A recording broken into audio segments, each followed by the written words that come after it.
And nowadays, if you see the personal, if you see the individual, so most of us are depending on the so mobile phones where all the activities like including voice and then data uploading, we're depending on the mobiles or the computers, right? So now the problem is how this whatever the data we are handling within our hand, right, the mobile or else in a laptop or else Android, iPhone, whatever, right? So that again requires a security, right? So that's a major important, right? So when I talk about the cyber security, so that includes data security and network security and computer security, everything, whatever the security in the cyber domain, so that we call as a cyber security, right? But the requirement is that so we need to safeguard our personal information that we call as a privacy, and then business processes and then government operations. So everything we need to safeguard. But as such, there's no nobody knows. Actually, people knows how to design. Like there are protocols for there where we are like, for example, if you are connecting with the internet, so nobody can say that my system is secure with 100%, right? So there has some issues always will be there because of the advance in the technology. Right? Maybe any hacker can come up with a new like kind of threat and malware or virus, so he can inject in our communication flow.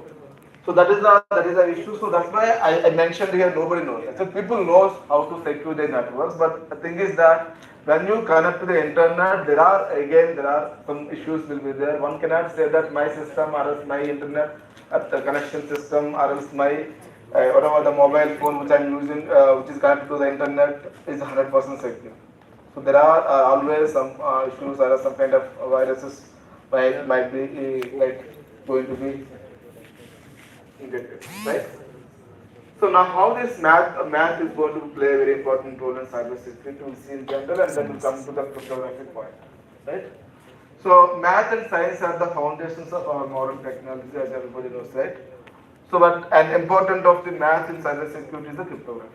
Actually, cryptography is a kind of like intersection of like some two, three areas like mathematics, but like number theory, abstract algebra, and also some part of this statistics and combinatorics, right? And then coming to computer science algorithms, right? So it's a kind of interdisciplinary field, right?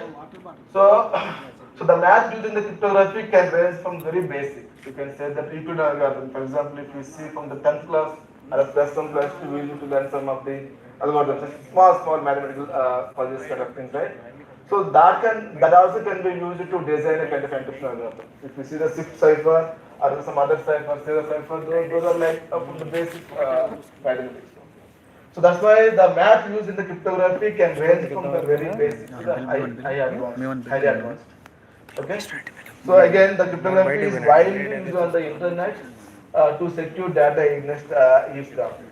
So that means if you see the most of the protocols, either internet protocols or else if you see the social media apps like WhatsApp and other Telegram, those protocols like they use a cryptographic protocols underlying like if you see anyway we're going to discuss that in my next few slides.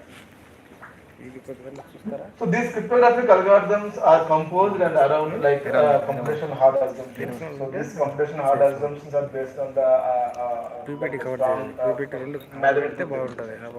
If you see the factorization, factoring two numbers, right? Given a number, can you factor it to a p into 3? So although it looks very simple for a small number, for example, if I give a 15, you can simply factor 3 into 5. But if I give a 100-digit number, if I give again some 1024 bits number, so now because anyway we're going to discuss that hardness, right? So that is because of the mathematical connection.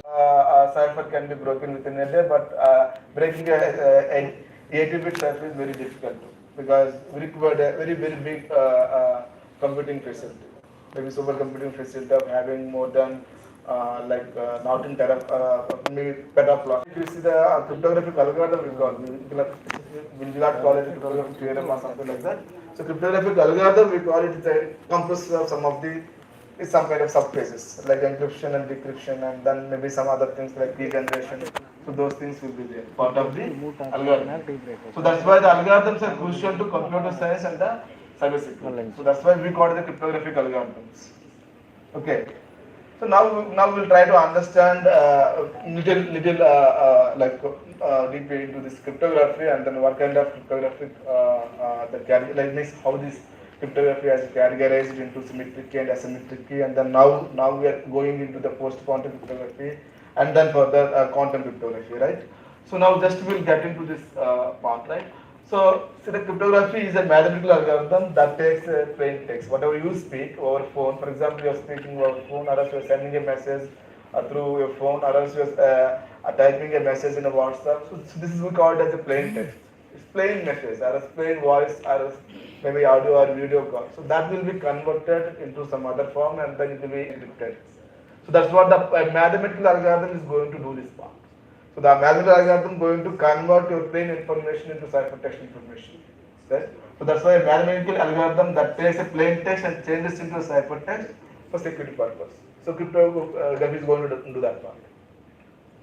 So this is actually cryptography is the science of secret or as kind of hidden writing. So it has two major components. Actually, in general, what we call security services.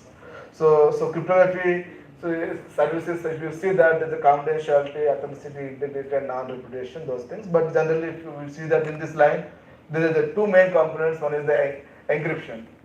So encryption means given a message, for example, there is a sender and receiver. If you want to send a message to the receiver without knowing the third party, so we are going to use some kind of a encipherment. That's what we call a mechanism. So this is a security mechanism.